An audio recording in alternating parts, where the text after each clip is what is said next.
प्यारे साथियों नमस्कार, स्वागत आभार अभिनंदन आपका हमारे इस प्यारे से ऑनलाइन लर्निंग प्लेटफॉर्म विद्याकुल पर। गुड मॉर्निंग, शुभ प्रभात।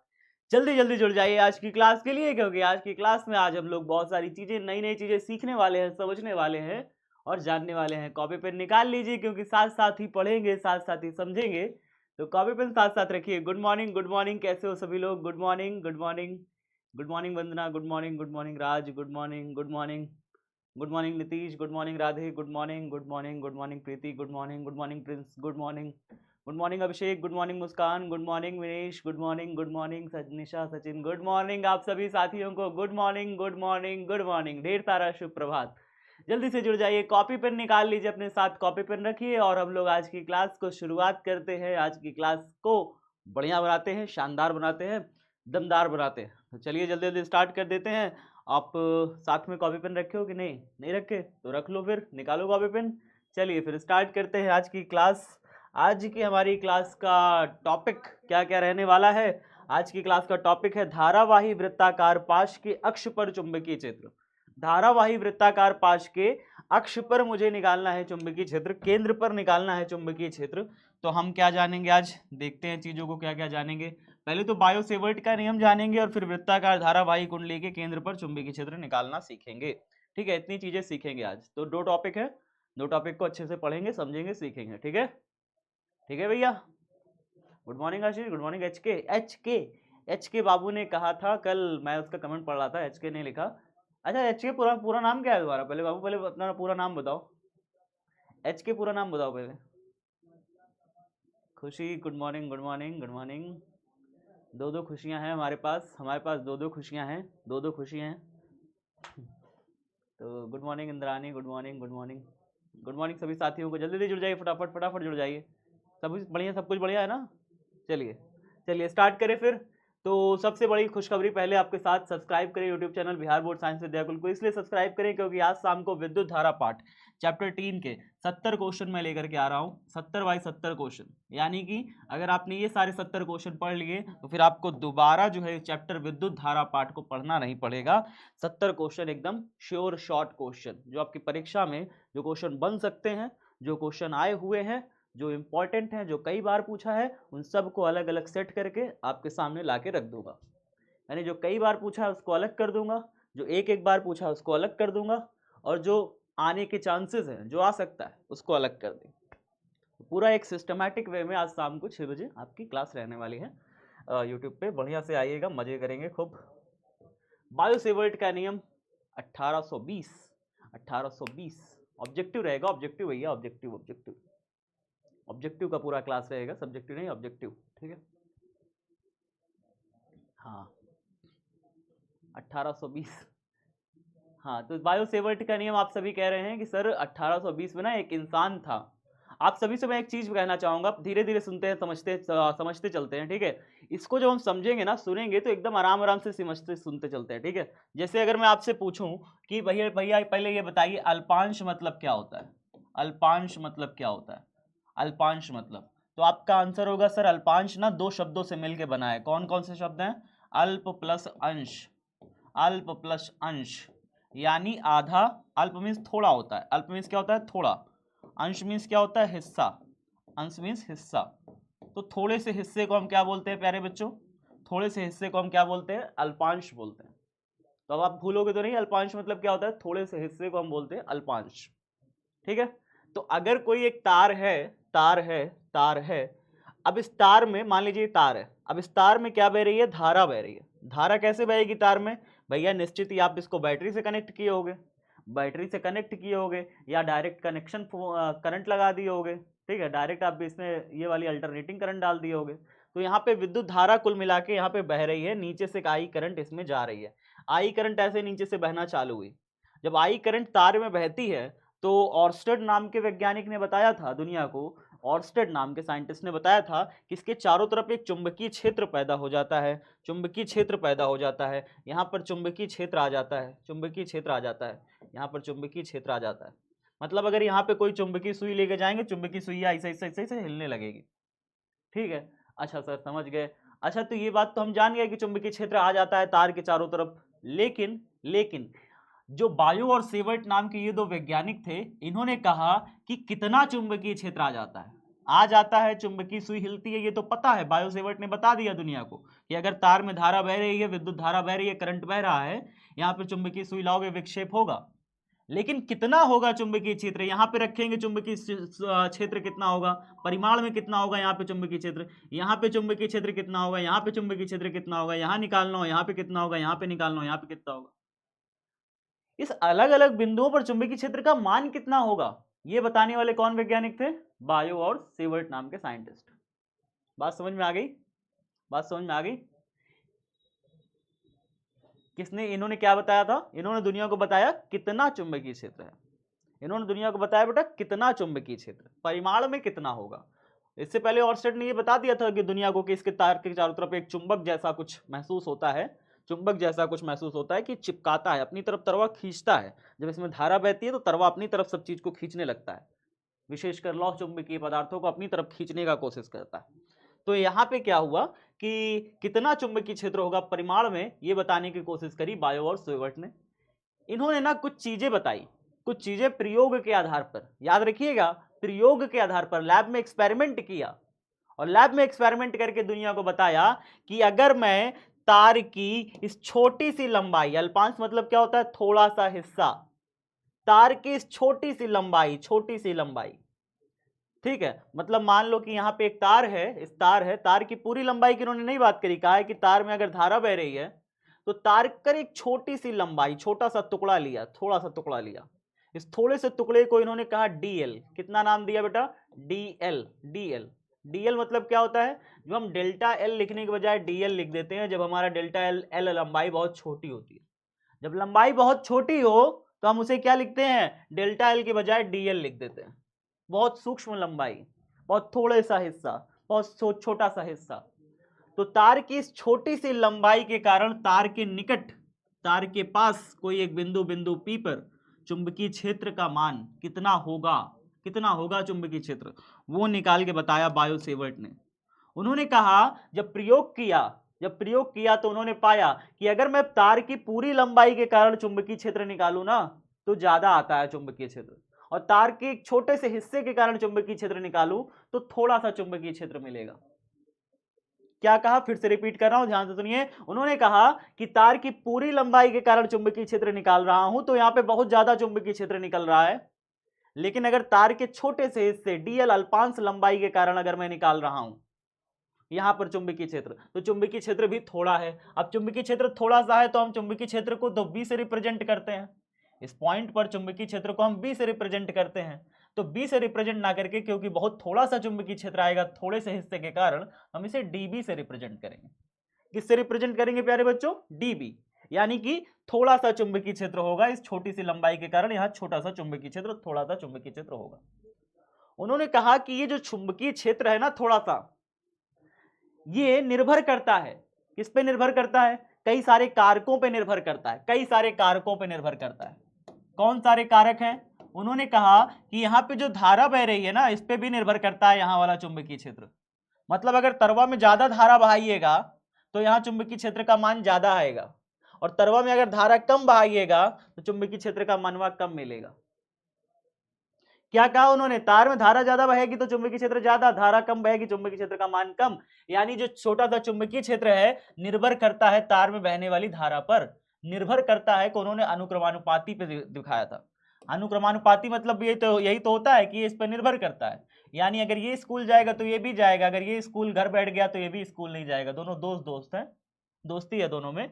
मतलब अगर चुंबकीय क्षेत्र का मान तब बढ़ेगा जब इसमें तार में धारा का मान बढ़ाइएगा, तार में धारा का मान बढ़ाइएगा यहाँ चुंबकीय क्षेत्र का मान बढ़ जाएगा बिंदु P पर, धारा कम करिएगा तरवा में चुंबकीय क्षेत्र का मान भी कम हो जाएगा। पहला चीज उन्होंने कहा। दूसरा चीज पता है उन्होंने कहा क्या, उन्होंने कहा कि यहाँ पे जो चुंबकीय क्षेत्र है, यहाँ पे जो इस छोटी सी अल्पांश लंबाई आपने लिया है, ये जो छोटी सी अल्पांश लंबाई लिया है इस पे भी निर्भर करता है। यानी अगर आप बड़ा क्षेत्र लेंगे, बड़ा लंबाई लेंगे तार का बड़ा लंबाई लेंगे तो तार के बड़ा लंबाई के कारण यहाँ चुंबकीय क्षेत्र भी बड़ा आएगा, लेकिन तार के छोटा सा लंबाई के कारण यहाँ चुंबकीय क्षेत्र भी थोड़ा सा है, इस पे भी निर्भर करता है। अच्छा तीसरा चीज इन्होंने कहा कि इसको मिलाने वाली रेखा, किसको मिलाने वाली रेखा, इस बिंदु को और इस अल्पांश लंबाई को, इसको मिलाने वाली रेखा, इस अल्पांश लंबाई और ये बिंदु बिंदु P को मिलाने वाली रेखा के बीच बनने वाला कोण, यहाँ पे जो कोण बन रहा है उस कोण की ज्या मतलब जानते हैं क्या होता है? कोण की ज्या। जब मैं कोण की ज्या बोलूं तो इसका क्या मतलब होता है? ज्या मतलब होता है बेटा साइन, और कोण की ज्या मतलब होता है साइन थीटा। क्या होता है? कोण की ज्या मतलब क्या होगा? साइन का थीटा, ये होता है। बात समझ में आया कि नहीं आया? बातचीत हो रही है बढ़िया से? बातचीत बढ़िया हो रही है? एग्जाम बातचीत मत करो बातचीत। तो चलो, हमने क्या कहा कि कोण की ज्या के अनुक्रमानुपाती होता है, यानी यहां पर जो भी चुंबकीय क्षेत्र का मान होगा, यहाँ पे जो भी चुंबकीय क्षेत्र का मान होगा इस पॉइंट पर, वो निर्भर करेगा, किस पे निर्भर करेगा? इस अल्पांश लंबाई और इसको मिलाने वाली रेखा के बीच, इस बिंदु P को मिलाने वाली रेखा के बीच जो कोण बनेगा उस कोण की ज्या के अनुक्रमानुपाती यानी साइन थीटा के अनुक्रमानुपाती होगा। चौथा चीज इन्होंने कहा कि यहाँ पर जो चुंबकीय क्षेत्र होगा वो निर्भर करेगा किस पे? यहाँ पे जो इस अल्पांश लंबाई और बिंदु P, इसके जो बीच की दूरी है, इस दूरी के वर्ग के व्युत्क्रमानुपाती होगा। वर्ग के व्युत्क्रमानुपाती का मतलब होता है, पहले वर्ग करिए और फिर उल्टा कर दीजिए। वर्ग करिए r का, इस दूरी का वर्ग करिए, मिलाने वाली रेखा अल्पांश का इस बिंदु P से मिलाने वाली रेखा का वर्ग करिए और उसको उल्टा करके लिख दीजिए, 1/r² कर दीजिए। ये कहलाता है प्यारे बच्चों कि दूरी के वर्ग के व्युत्क्रमानुपाती। इतनी सारी चीजों पर उन्होंने कहा ideal sine theta upon r², इतनी सारी चीजों पर निर्भर करता है। बायोसेवर्ट ने प्रयोग द्वारा, किसके करके? प्रयोग द्वारा लैब में उन्होंने ये चीजें एक्सपेरिमेंट करके निकाला था कि कोई भी तार है, तार के निकट अगर आपको किसी बिंदु पर चुंबकीय क्षेत्र का परिमाण चाहिए कितना है, तो तार की छोटी सी लंबाई के कारण यहाँ पे छोटा सा चुंबकीय क्षेत्र तार की लंबाई पर निर्भर करता है। थोड़ा सा चुंबकीय क्षेत्र कि तार का कितना लंबाई होगा, पूरे लंबाई के कारण ज्यादा चुंबकीय क्षेत्र। एंगल पर निर्भर करेगा कि अगर आप यहाँ पे जो चुंबकीय एंगल बन रहा है उस पर भी निर्भर करेगा। मान लो आप यहाँ पे निकाल रहे हो तो एंगल कितना बनेगा? कम बनेगा। यहाँ देखो एंगल कम बना, यहाँ पे निकाल रहे हो तो एंगल ज्यादा बना, यहाँ पे निकाल रहे हो तो एंगल और ज्यादा बना। तो जितना यहाँ पे एंगल बन रहा है, एंगल पे भी निर्भर कर रहा है, वो भी साइन के एंगल पर निर्भर कर रहा है। किस पे भी निर्भर कर रहा है? साइन के एंगल पर। मतलब अगर तर्वे पर निकालोगे चुंबकीय क्षेत्र, अगर मान लो तार पे ही चुंबकीय क्षेत्र निकालो, तो यहाँ पर एंगल कितना बन जाएगा? तार पर ही चुंबकीय क्षेत्र चलो हमने निकाल दिया, बताओ एंगल कितना बन जाएगा? 0 डिग्री। गुड़िया बिल्कुल सही बता रही है, आदित्य बिल्कुल सही बता रहे हैं। अगर तार पर ही चुंबकीय क्षेत्र निकाल दिया, बिंदु P यहीं पर रख दिया, तो यहाँ पर तो 0 डिग्री हो जाएगा, एंगल साइन का 0 हो जाएगा। जितना ये खुलेगा उतना ज्यादा एंगल बनेगा, जितना ये खुलेगा उतना एंगल बनेगा। मान लो यहाँ पे है 0 है, अब ये 1 2 3 4 5 6 7 8 9 10 यहाँ पे आ गया, पूरा 90 हो जाता है। ठीक है, पूरा लंबवत हो गया, 90 हो गया। फिर ऐसे ऐसे घूमते घूमते तार से भी बिंदु ले सकते हैं कि भैया DL अल्पांश से यहाँ पे आ जाए, तो 180 हो जाएगा पूरा। तो बात समझ रहे हैं ना? बात समझने वाली बात है ना, कि एंगल पे भी निर्भर कर रहा है, वो भी साइन थीटा है। ठीक है, साइन थीटा है। और यहाँ से इन दोनों अल्पांश जो है, आपने छोटा सा जो हिस्सा लिया है, इसको इस बिंदु P से मिलाने वाली दूरी के वर्ग के, दूरी का पहले वर्ग किया और उसका उल्टा कर दिया। इन सारी चीजों पर निर्भर कर रहा है। ये हाई स्कूल में भी पढ़ाया जाता है। जो बच्चे हाई स्कूल में नहीं पढ़े हैं उनके लिए बस है, कुछ बच्चे हाई स्कूल में याद होगा, अगर पढ़े होगे थोड़ा बहुत तो। हाई स्कूल में पढ़े थे, याद है? नहीं याद है? बिल्कुल नहीं याद है ना? इसीलिए तो पढ़ा दिया, नहीं तो फिर हाई स्कूल में तो पढ़ाया ही जाता है। हाई स्कूल में सिलेबस खोल के देखना किताब में, मिल ना जाए तो कहना। चलिए, कोई नहीं। तो हाई स्कूल में रहता है बाबू, ठीक है। हाई स्कूल में काफ़ी सारी छोटी छोटी चीज़ें हैं, जैसे बायोसेवर्ट का नियम तो बेसिक लॉ है। जब मैं शुरू में पढ़ाने गया था ना, पहला साल था मेरा, यकीन नहीं मानोगे, मैंने 12th की कई सारी चीज़ें, एक दिन मुझे हाई स्कूल में भेज दिया गया। तो मैं भौकाल बनाने के लिए वहाँ पे हाई स्कूल के बच्चों को 12th का पूरा पढ़ा के चला आया।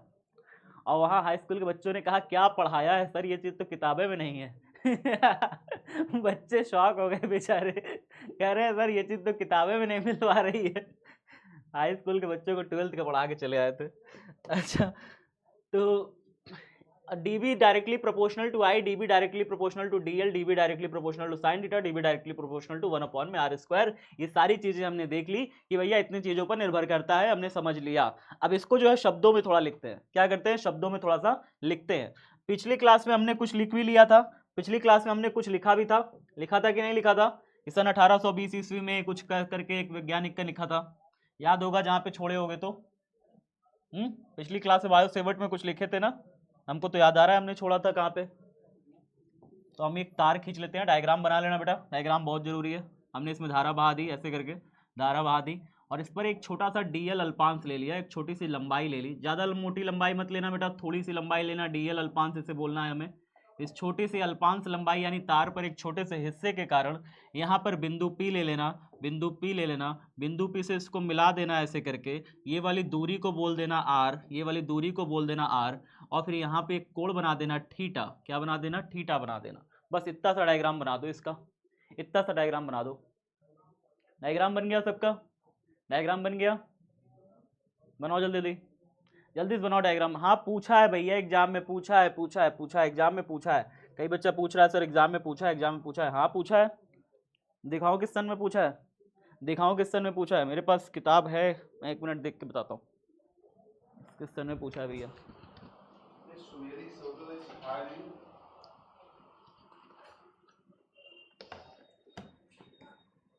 कहाँ गई, 1 मिनट, मेरे पास किताब तो थी, ये लगभग 2000 रिसेंट में ही पूछा है यार।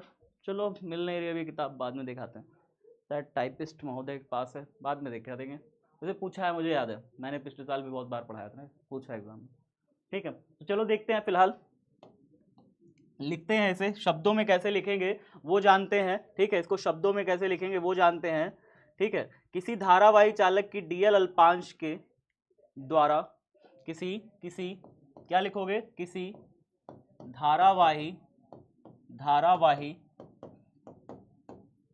चालक के डीएल लंबाई के अल्पांश द्वारा तार के निकट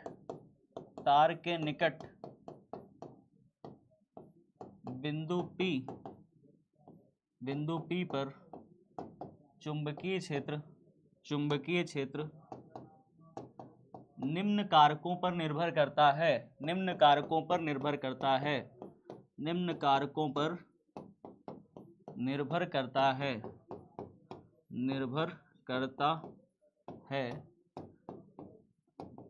खड़ी पाई। ठीक है, पहला कारक लिखिए, पहला कारक लिखते हैं। ठीक है, पहला कारक किस पे निर्भर करेगा, यह चालक में प्रवाहित धारा के अनुक्रमानुपाती है। क्या लिखेंगे, यह चालक में प्रवाहित धारा के अनुक्रमानुपाती है,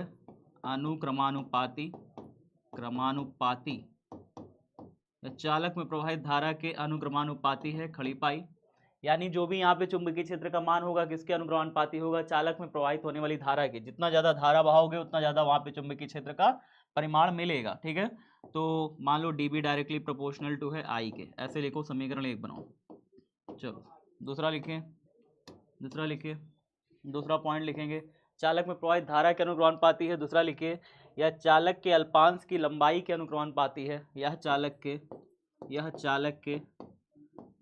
के अल्पांश की लंबाई, अल्पांश मतलब डीएल, अल्पांश ब्रैकेट में मैं लिख देता हूँ डीएल के अनुक्रमानुपाती है, कैसे लिखेंगे ताकि एग्जाम में अच्छा नंबर आए वो देखिए। ठीक है, कैसे इसको लिखेंगे वो देखिए, dB directly proportional to I, dB directly proportional to DL, समीकरण नंबर 2 बनाइए। चलिए नोट करिए जल्दी जल्दी,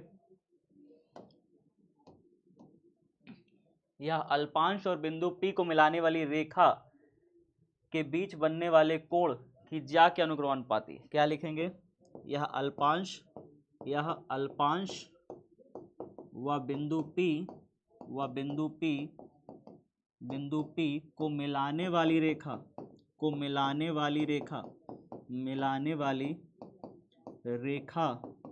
के बीच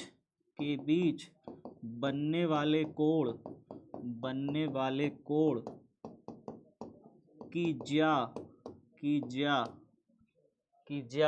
ज्या मतलब समझते हैं, साइन, मैं यहाँ लिख दे देता हूँ, साइन को जब अकेला लिखते हैं बिना थीटा कोण के तो ई भी लिखते हैं साथ में, साइन ई ऐसे। साइन जब बिना थीटा कोण के लिखते हैं ज्या को तो साइन बोलते हैं, ठीक है। तो बनने वाले कोण की ज्या के अनुक्रमानुपाती है,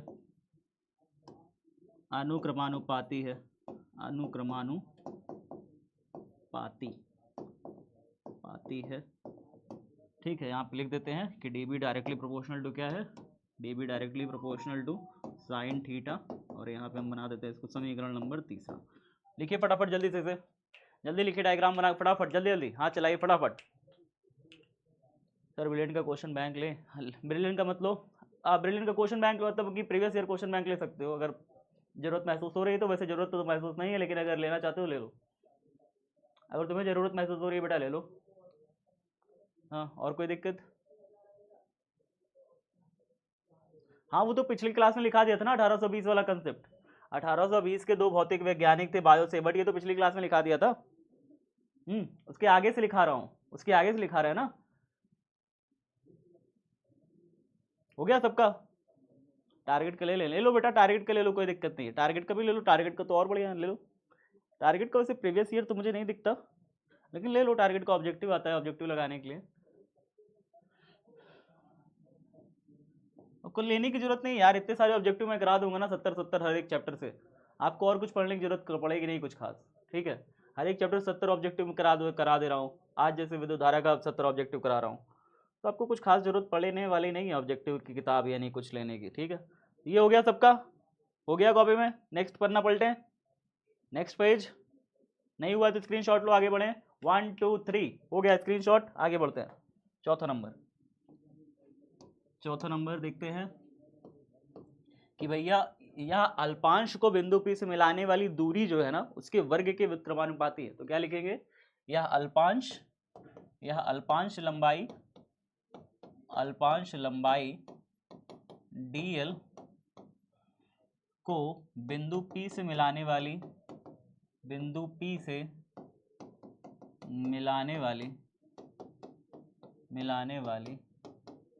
दूरी r के वर्ग के व्युत्क्रमानुपाती है, के वर्ग के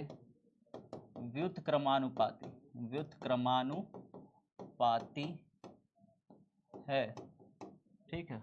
तो यानी कि dB जो है हमारा क्या है, dB हमारा डायरेक्टली प्रोपोर्शनल टू 1/r², ये डायरेक्टली प्रोपोर्शनल टू है, ठीक है, डायरेक्टली प्रोपोर्शनल टू 1/r²। इसे समीकरण नंबर 4 बना दीजिएगा। इस प्रकार यहाँ लिखिए, इस प्रकार समीकरण 1 2 3 4 से समीकरण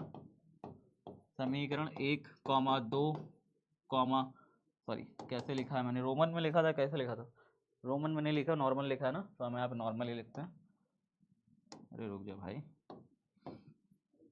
समीकरण 1 2 3 व 4 से चारों समीकरणों को एक करके बना देना है, चारों समीकरणों को एक बना देना है। मतलब ये वाला समीकरण देखिए, सबका बायां पक्ष dB है, सबका बायां पक्ष dB है, तो इन्होंने कहा कि सारे के बायां पक्ष चूंकि dB है तो हम सबके बायां पक्ष को dB लिख लेते हैं। डायरेक्टली प्रोपोर्शनल टू किस पे निर्भर कर रहा है ये चुंबकीय क्षेत्र, पहले तो धारा पे निर्भर कर रहा है, dl पे निर्भर कर रहा है, साइन थीटा पे निर्भर कर रहा है। सबको बराबर कर लेते हैं, धारा पे निर्भर कर रहा है I, dl पे निर्भर कर रहा है, साइन थीटा पे निर्भर कर रहा है, इन सबको बराबर कर लिया। और r² के साथ बटे में है तो हम ऐसे बटे में करके ऐसे लिख देते हैं, r² के साथ ऐसे बटे में करके लिख लेते हैं, क्योंकि r² बटे में है, ठीक है, व्युत्क्रमानुपाती है। तो dB को हमने एक इस तरीके से लिख लिया, एक फॉर्मूला बन रहा है, dB directly proportional to IDL sin theta upon r²। समझ में आ रहा है? मैंने क्या किया, जारी जो कि बाएं पक्ष में dB था, dB निर्भर कर रहा था कौन कौन से कारकों पर, I पे निर्भर कर रहा था, DL पे sin थीटा पर, मैंने उन्हें ऊपर रख दिया, r² नीचे है तो मैंने r² नीचे रख दिया। एक फॉर्मूला हमारा बन के आ चुका है। बैक कुछ बच्चे कह रहे हैं तो बैक बेटा जल्दी से देखो, जल्दी देखा करो, जल्दी करा करो, हाथ जल्दी जल्दी चलाया करो, ठीक है। जितना जल्दी लिखोगे एग्जाम में फ़ायदा देगा आपको, एग्जाम में आप पेपर करके बैठ जाओगे, सारे बच्चे पेपर करते ही रह जाएंगे। तो आपकी लिखने की प्रैक्टिस मैं डेली करा देता हूँ, लिखने की जो प्रैक्टिस है ना वो आपकी यहीं हो जाएगी, जल्दी जल्दी लिखने की प्रैक्टिस। क्या बात है, राइटिंग भी बना के लिखते जाना बेटा, राइटिंग बहुत काम देती है, याद रखियो, राइटिंग बहुत ही काम देती है। चलो आगे देखते हैं, इसके आगे क्या हो जाएगा, dB directly proportional to IDL sin theta upon r² तो है। अच्छा अच्छा ये बताइए सब बच्चे कि अगर मैं यहाँ पे लिख दूं 6, यहाँ पे लिख दूं अनुक्रमानुपाती 3, क्या ये इसके बराबर है? क्या ये इसके बराबर है?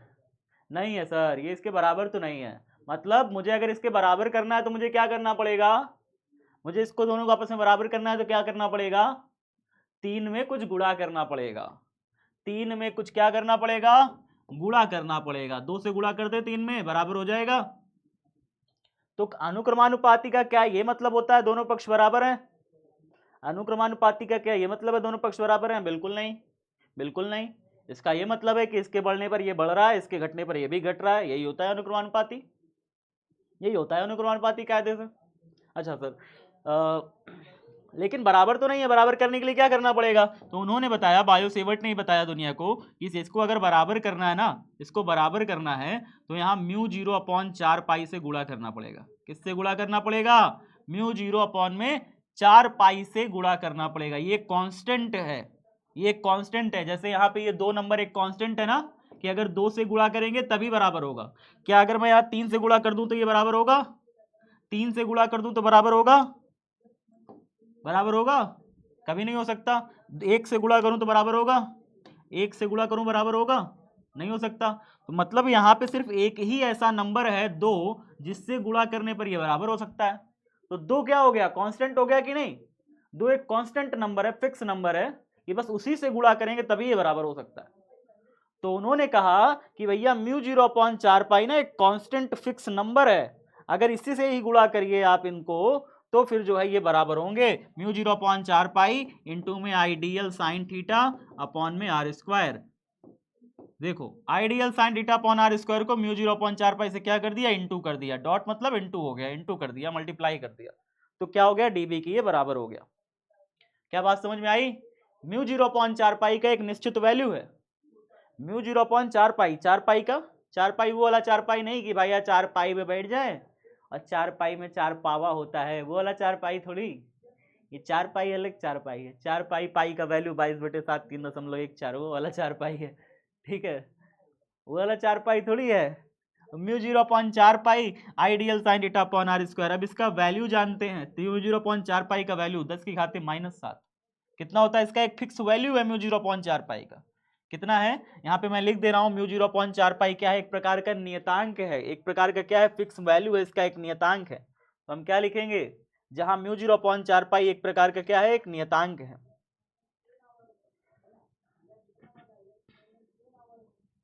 जहां म्यू 0/4 पाई एक नियतांक है, नियतांक है जिसका मान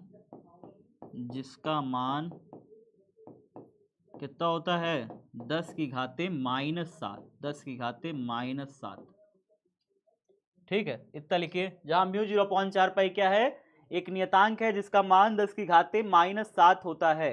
इसके बहुत सारे मात्रक हैं, इसके बहुत सारे मात्रक हैं, वो मात्रक भी आपको लिखवाते हैं, ठीक है? जैसे एक मात्रक तो इसका होता है न्यूटन पर एम्पियर स्क्वायर, एक मात्रक इसका ये है, हल्का सा मात्रक। एक मात्रक होता है वेबर प्रति एम्पियर मीटर होता है एक मात्रक। इसका कुछ विमा भी होता है, इसका कुछ विमा भी है, फिक्स मात्रक भी होता है, इसका सारा कुछ होता है। तो अब इसके बारे में थोड़ा सा जान लेते हैं, म्यू 0/4 पाई के बारे में थोड़ा जानते हैं, ठीक है? होता है लिख लो, होता है। अब थोड़ा सा म्यू 0/4 पाई के बारे में थोड़ा जान लेते हैं, इसके बारे में थोड़ा जानकारी ले लेते हैं।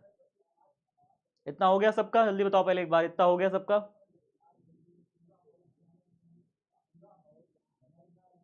क्या कह रहा है ये लड़का? बहुत लंबा सा क्वेश्चन टाइप किया है, लेकिन क्या कहना चाह रहा है?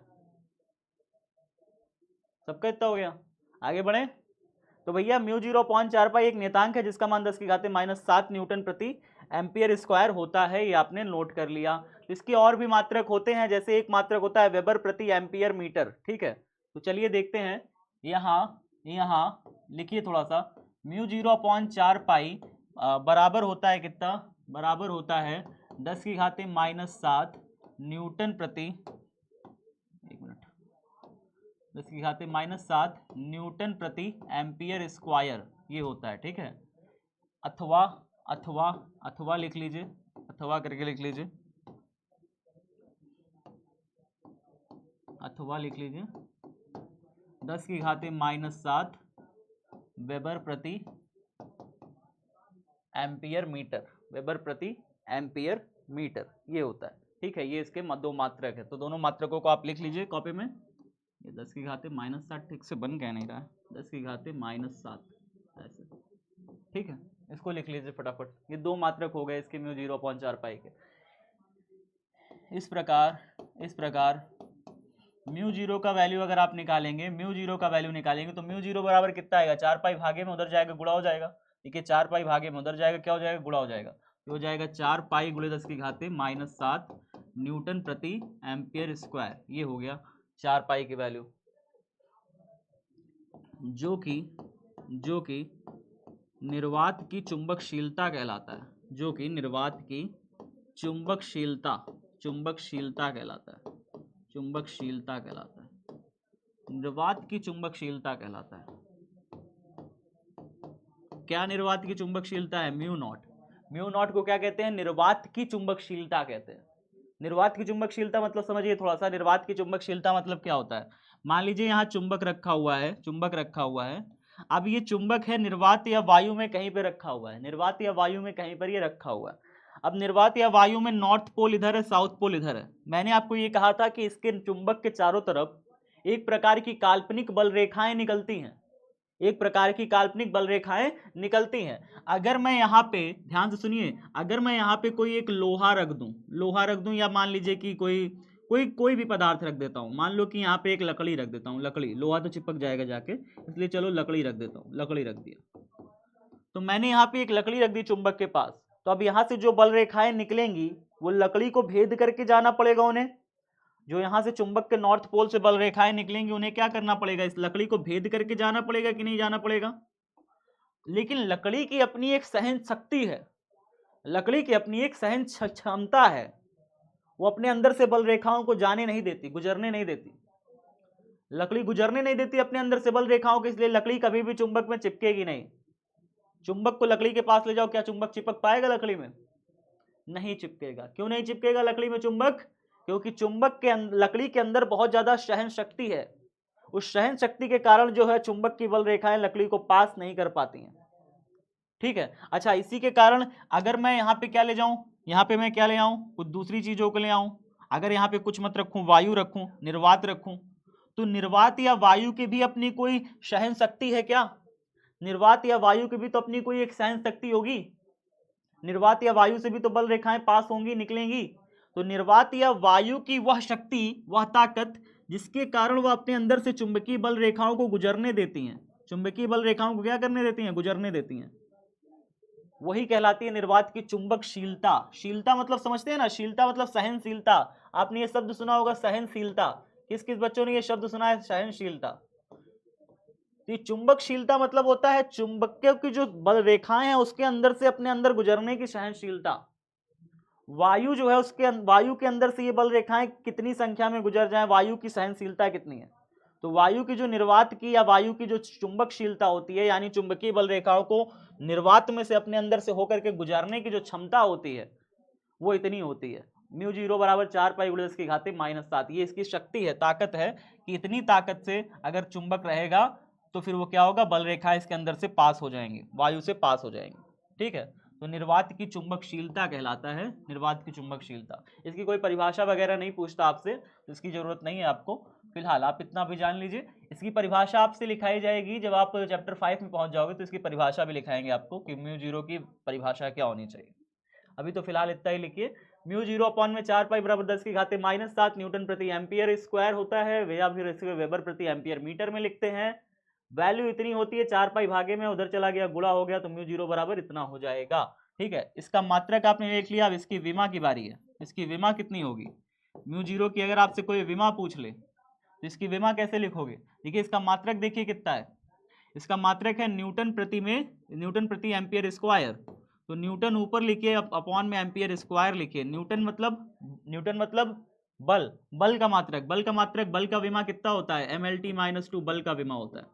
नीचे है एम्पियर स्क्वायर, यानी कि हमारा धारा का मात्रक, है, तो धारा की विमा हो जाएगी एम्पियर, या फिर आई भी लिखते हैं, ए भी लिखते हैं, दोनों लिखते हैं। ठीक है, अब ए ऊपर चला जाएगा तो कितना हो जाएगा, ऊपर चला जाएगा, कितना हो जाएगा इसकी विमा, ML T-2 A-2, ये हो जाएगा प्यारे बच्चों, ये हो जाएगा म्यू जीरो की विमा। किसकी विमा, इसकी जगह लिख लो म्यू जीरो की विमा, म्यू जीरो की विमा। तो म्यू जीरो की विमा हो गई भैया। तो म्यू जीरो का मात्रक हो गया निर्वात की चुंबकशीलता कहलाता है, यानी चुंबकीय बल रेखाओं को निर्वात से होकर के गुजरने देने की जो क्षमता होती है निर्वात की, वो निर्वात की क्षमता ही क्या कहलाता है, निर्वात की चुंबकशीलता कहलाता है। म्यू जीरो से प्रदर्शित करते हैं। म्यू जीरो बराबर होता है 4 पाई × 10⁻⁷। सुषमा दी हुआ आपको क्या हो गया सर, मेरा नाम लीजिए बेटा, बुक मत लो, याद कैसे करें, याद कैसे करें, काम कर रहे हो ये वाला कॉपी में कि नहीं, फालतू का बस कमेंटर टाइप कर रहे हो तुम लोग यार, काम करो ना पहले ये वाला। इसको होगा सबका, स्क्रीनशॉट लो फटाफट, जल्दी जल्दी लो तो आगे बढ़े ना, जल्दी जल्दी काम करो तो आगे बढ़े। ये हो गया सबका, ये हो गया, ये हो गया, बताइए जल्दी से।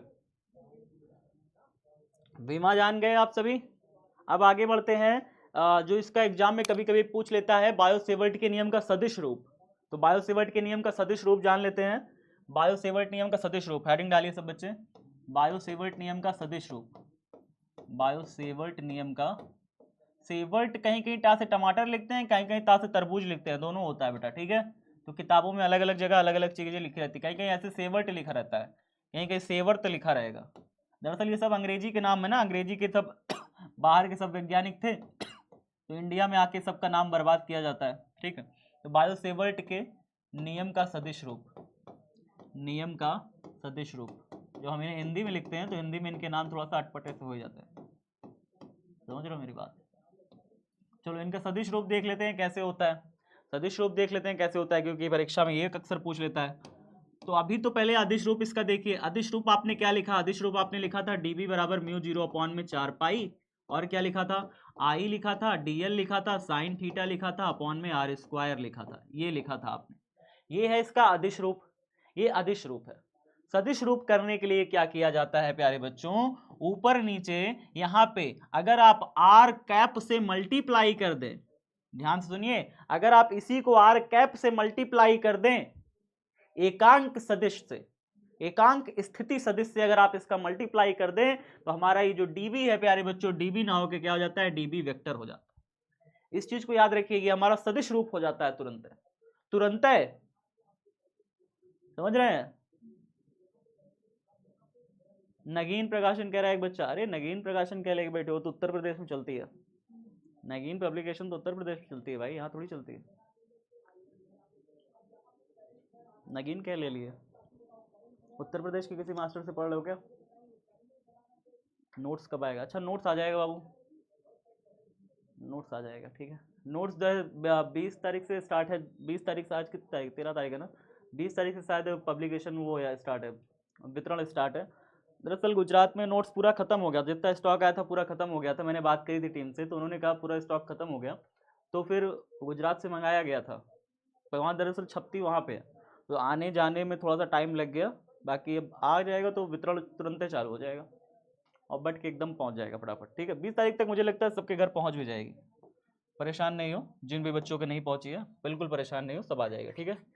यार इतने सारे बच्चों तक पहुँची है, बहुत सारे बच्चों तक पहुँची है, ठीक है। तो आप ऐसे मत समझो कि आपके घर नहीं पहुँचेगी, आपके घर भी पहुँचेगी, ठीक है, परेशान नहीं होना है।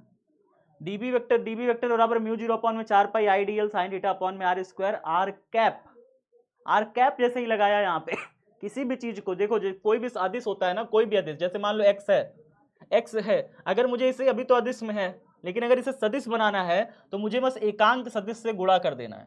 किसी भी अदिश को अगर आप सदिश बनाना चाहते हो, एकांक सदिश से गुणा कर दीजिए, एकांक सदिश से गुणा कर दीजिए, यूनिट वेक्टर से मल्टीप्लाई कर दीजिए।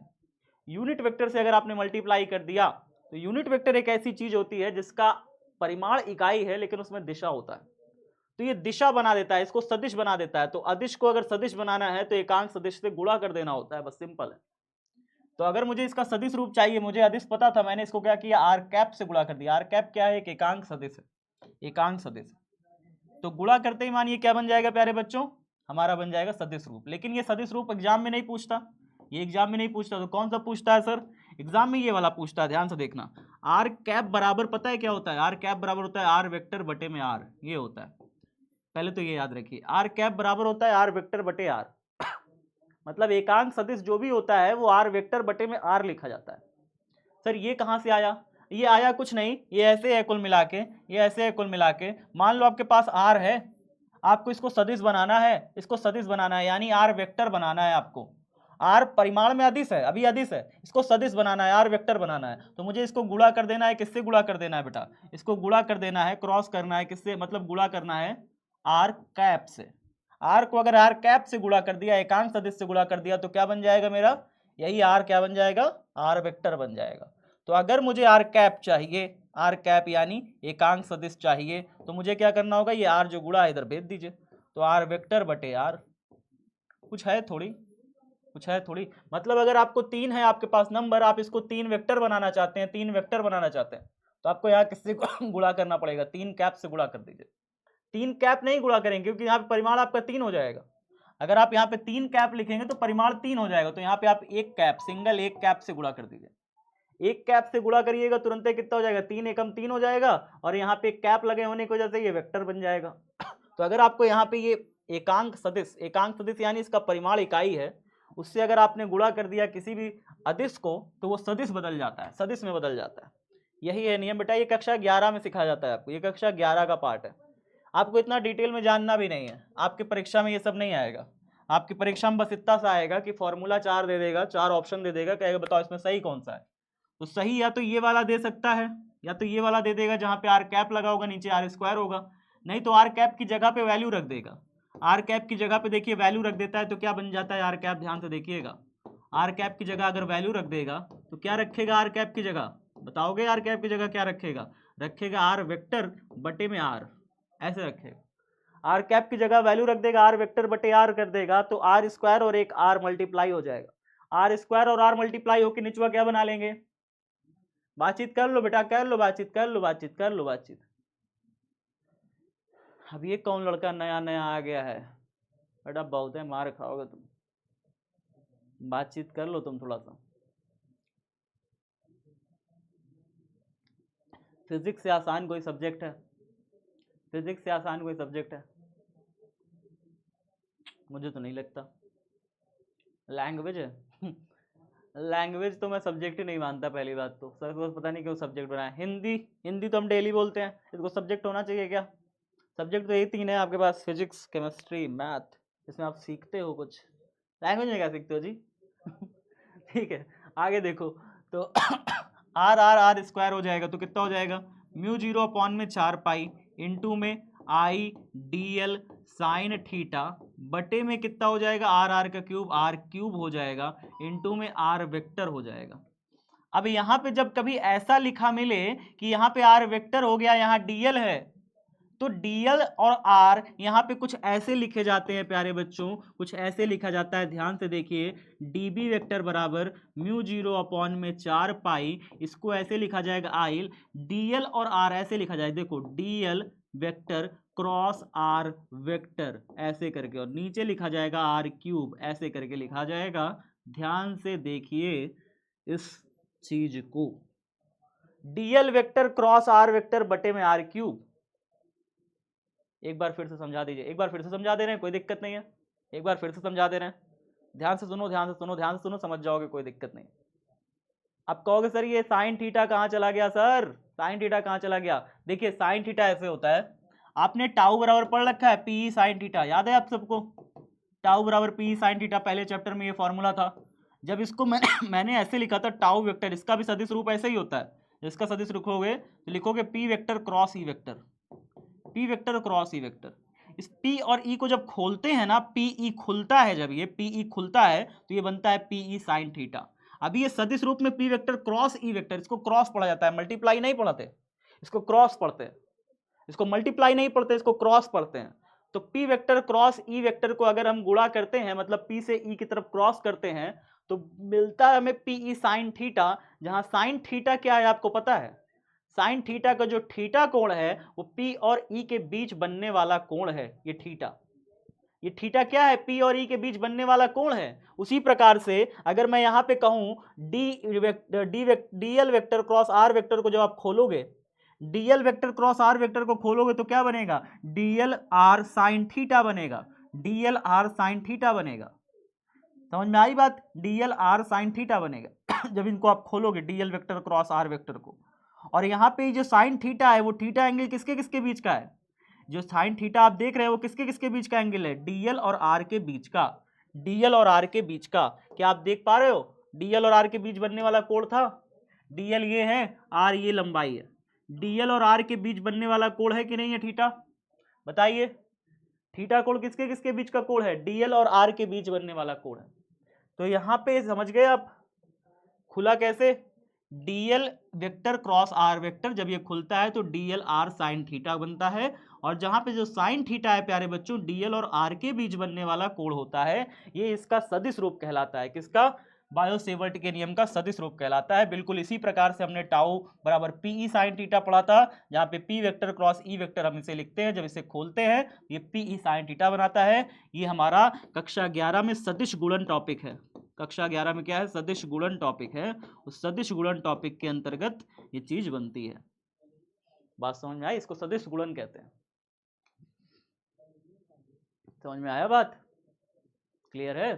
टाइम हो गया सर, नहीं हुआ अभी टाइम तो, अभी टाइम तो नहीं हुआ।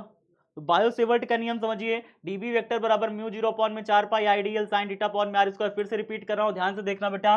मैंने क्या किया, मैंने आर कैप से मल्टीप्लाई किया। जैसे ही आर कैप से मल्टीप्लाई करोगे आपका ये जो अदिश समीकरण था, अदिश समीकरण था, वो समीकरण आपका क्या बन जाएगा, सदिश, यानी डीबी के ऊपर वेक्टर लगा दोगे। डीबी वेक्टर बराबर फिर मैंने कहा आर कैप जो होता है कहीं कहीं पर एग्जाम में आपसे ये भी पूछ सकता है, कहीं कहीं पर एग्जाम में आपसे ये इतना भी पूछ सकता है, ठीक है। तो ये भी समीकरण आपको लिखा देखने को मिल सकता है, ऐसी कोई बात नहीं है। म्यू 0 है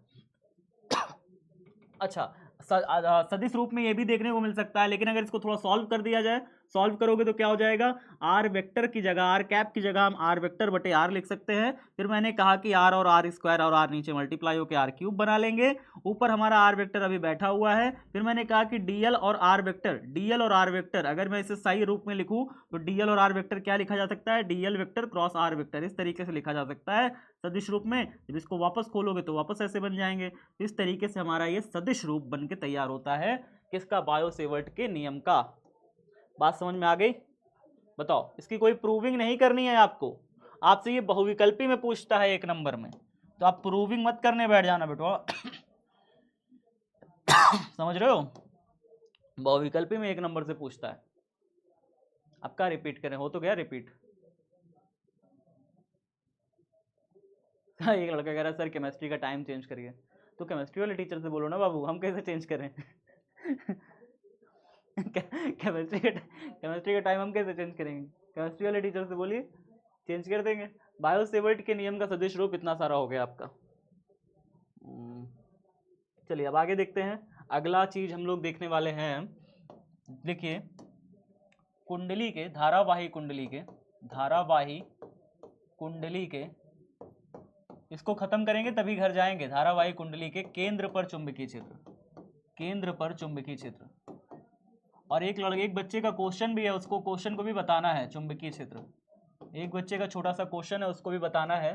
तो पहले तो इसको खत्म करते हैं, फिर इसके बाद रुकते हैं, फिर इसके बाद, क्योंकि कल उस बच्चे ने मुझे बहुत चिल्लाया, मुझे याद है, बच्चा बहुत डांटा मुझे, कह रहा है सर आपसे मैं 1 हफ्ते से क्वेश्चन पूछ रहा हूँ, आप बता नहीं रहे हैं सर, प्लीज़ सर बता दीजिए सर, सर प्लीज़ बता दीजिए सर। बहुत डांटा उसने मुझे मुझे उसे बताना ही पड़ेगा आज नहीं तो मैं जिंदा बच के भाग नहीं पाऊंगा, मुझे भी जिंदा घर जाना है, समझ रहे हो ना मैटर। तो धारावाही कुंडली के केंद्र पर चुंबकीय क्षेत्र, तो चलिए देखते हैं कुंडली के केंद्र पर चुंबकीय क्षेत्र क्या होगा। एक कुंडली बना लेते हैं। धारावाही कुंडली मतलब समझते हो आप, पहले तो कुंडली मतलब समझो। कुंडली शब्द जो है इसका मतलब समझिए। कुंडली मतलब होता है एक तार लिया यार, तार सीधा सीधा पड़ा था, मैंने इस तार को गोल गोल ऐसे घुमा दिया, गोल गोल ऐसे घुमा दिया। बात समझ रहे हो सूरज, हे सूरज समझ रहे हो, नवनीत समझ रहे हो, खुशी समझ रहे हो। मैंने क्या किया, धारावाही कुंडली, कुंडली मतलब क्या होता है, सीधा सीधा तार था, मैंने उस तरवा को गोल गोल ऐसे करके घुमा दिया, कुंडली बन गई, इसे कहते हैं कुंडली। अच्छा सर कुंडली हो गई, अब कुंडली तो समझ गए सर, इसमें धारावाही का मतलब क्या हुआ, धारावाही मतलब धारा बहना, धारावाही यानी धारा बहना। अब धारा बहेगी कैसे, तो भैया यहाँ खोल दो कनेक्शन, यहाँ कनेक्शन खोल दो, एक सिरा ये हो गया, एक सिरा ये हो गया। अब इसमें लगा दो बैटरी, लगा दो बैटरी का इसके प्लस टर्मिनल माइनस टर्मिनल। क्या धारा नहीं बहेगी इसमें? धारा बहेगी कि नहीं? इस कुंडली में धारा बहेगी? बहेगी सर, क्यों नहीं बहेगी सर? तो अगर आपके पास एक कुंडली है तार की आपने इसे गोल गोल घुमा रखा है, उसके दो सिरे हैं, दो सिरों में से किसी को जोड़ दीजिए, बैटरी से जोड़ दीजिए, धारा बहने लगेगी, बन गया धारावाही कुंडली। तो धारावाही एक कुंडली है हमारे पास। हम इसको फिर से बढ़िया से बना लेते हैं, ध्यान से देखिएगा। थोड़ा मोटा करके बनाते हैं तो बन जाएगा। चलिए ऐसे करके, ये ऐसे करके एक धारावाही कुंडली है, ठीक है। अब इसके दो सिरे खुले हुए हैं, यहाँ पे धारा बहना चालू होगी, धारा बहना चालू हो रही है। मैं धारा देख के दिखा रहा हूँ, ये देखिए धारा बह रही है, यहाँ से धारा जा रही है ऐसे ऐसे ऐसे करके, ऐसे ऐसे करके धारा ऐसे बहना चालू हो रही है, यहाँ तक, यहाँ निकल रही है। मतलब यहाँ से करंट जा रहा है, ऐसे घूम करके ऐसे निकल गया। कल्पना कर पाए कि नहीं कर पाए? क्या कल्पना कर पाए? यहाँ पे करंट की, मतलब बैटरी का प्लस टर्मिनल इधर लगा होगा, बैटरी का प्लस टर्मिनल इधर लगा होगा, माइनस टर्मिनल इधर लगा होगा। ऐसी कोई सिचुएशन रही होगी, तभी तो बैटरी के प्लस टर्मिनल से धारा निकली और धारा घूम करके इधर चली आई। बात समझ रहे हो? बैटरी आपको दिखाने की जरूरत नहीं है, बस इतना समझिए। जी सर बिल्कुल। फिगर बनाना है, फिगर बनाना है, फिगर बनाना है, बैक करना है। एक बच्चा कह रहा है बैक नहीं, सेल।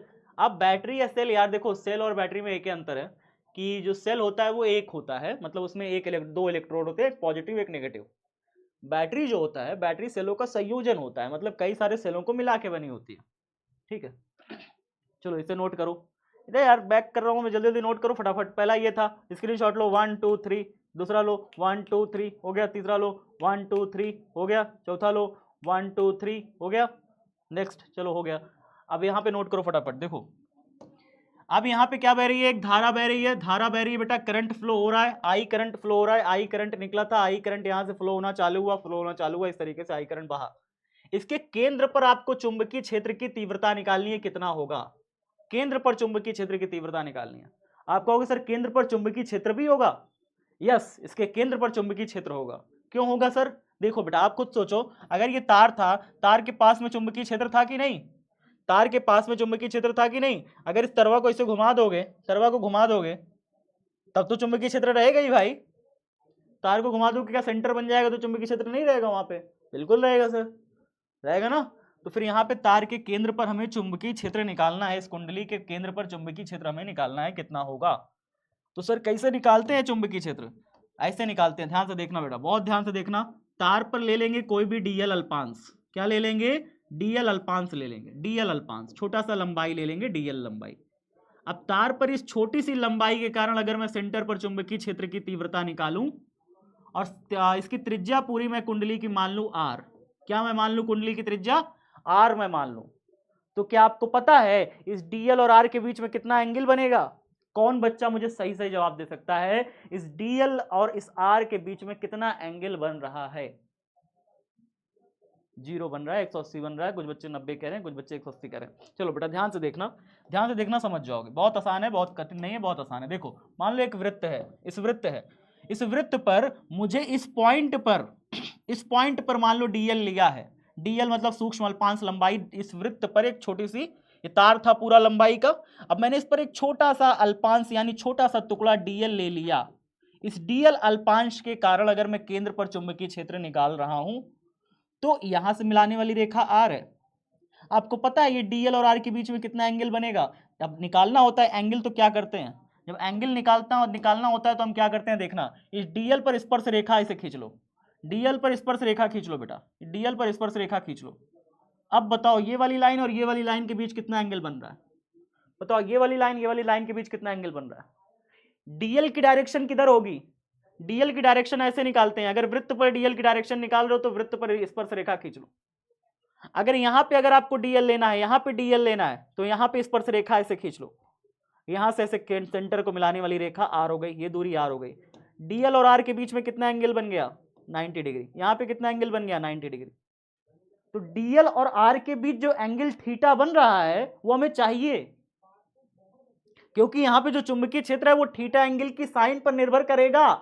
पीछे पढ़े हो कि थीटा एंगल के साइन पे निर्भर करेगा, और थीटा एंगल क्या है? डीएल और आर के बीच बनने वाला एंगल है। तो डीएल क्या है? ये डीएल हो गया, डीएल छोटा सा कहीं पर भी लोगे, छोटा सा यहां ले लो डीएल, यहाँ डीएल लोगे तो इसको मिलाने वाली रेखा ये हो गई आर, इस बिंदु पर निकाल रहे हो ना तीव्रता, इस बिंदु पर ही तो चुंबकीय क्षेत्र निकालना चाह रहे हो कि सेंटर पर, तो सेंटर पर निकालना चाह रहे हो बेटवा, तो ये आर हो गया और ये डीएल हो गया। डीएल यहाँ पे दिखाओगे स्पर्श रेखा खींच के, तो डीएल की दिशा ये, आर की दिशा ये, कितना एंगल बना, डीएल की दिशा स्पर्श रेखीय होती है वृत्त पर, स्पर्श रेखीय,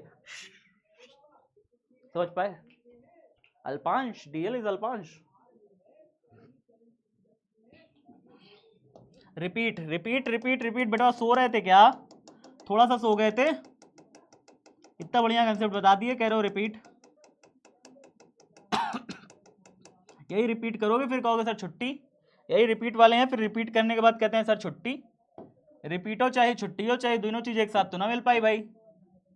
ठीक है, चलो अब देखो यहाँ पे ये डीएल अल्पांश लिखा मैंने कहा कि तार है, पूरा तार ऐसे गोल गोल घुमा दिया, एक कुंडली बना दी, कुंडली की त्रिज्या आर है, अब इस कुंडली पर मैंने एक छोटा सा अल्पांश लंबाई लिया डीएल। अच्छा जरा मुझे ये बता दो, ध्यान से सुनना मेरी बात, बहुत ध्यान से सुनना, बहुत ध्यान से। कुंडली की त्रिज्या आर है, मुझे बताओ कुंडली का पूरा लंबाई, पूरा का पूरा कुंडली का लंबाई लगभग कितना होगा, कुंडली का पूरा लंबाई कितना होगा, कौन बच्चा बताएगा। कुंडली की त्रिज्या आर है, कुंडली की संपूर्ण लंबाई कितनी होगी, संपूर्ण लंबाई लगभग कितनी होगी, लगभग कितनी होगी, 2 पाई आर, बहुत मार खाओगे, 2 पाई आर होगा, कितना होगा, 2 पाई आर। 360 डिग्री कहे बता रहे हो, 360 डिग्री तो कोण है, लंबाई थोड़ी है 360 डिग्री। 360 डिग्री बताने वाले कौन ग्रह से आए भाई, वो तो कोण है ना, पूरा जो यहाँ पे परिधि है वृत्त के केंद्र पर जो कोण अंतरित करती है, डेट इज 360 डिग्री, वो है 360 डिग्री। लेकिन यहां पर अगर मैं ये कहूं कि पूरा वृत्त का जो लंबाई होगा वो कितना होगा, तो आप कहोगे सर वृत्त की परिधि यानी कि 2 पाई आर होगा, 2 पाई आर वृत्त की परिधि जितना होगा। ठीक है, तो यहां पे अगर इसकी त्रिज्या वृत्त की आर दे दूं और मैं कहूं कि भैया इसका छोटा सा डीएल अल्पांश लंबाई के कारण निकाल रहा हूं, तो पूरा लंबाई तो आपको पता है ना, इस पूरा वृत्त का लंबाई तो पता है ना, इस पूरे तार की लंबाई यहां से लेके यहां तक तो पता है ना। आप इस छोटे से लंबाई के कारण, इस छोटा सा छुटकू सा डीएल लंबाई के कारण यहां पर निकाल रहे हो चुंबकीय क्षेत्र, छुटकू सा डीएल लंबाई के कारण चुंबकीय क्षेत्र केंद्र पर निकालना चाह रहे हो। सर कैसे निकालेंगे, सर कैसे निकालेंगे चुंबकीय क्षेत्र के लंबाई सेंटर पर, चलो देखते हैं देखो जल्दी से देखो, ध्यान से देखो, लिखो, हेडिंग डाल लियो ना सब बच्चे, डायग्राम बना लियो ना, चलो लिखो।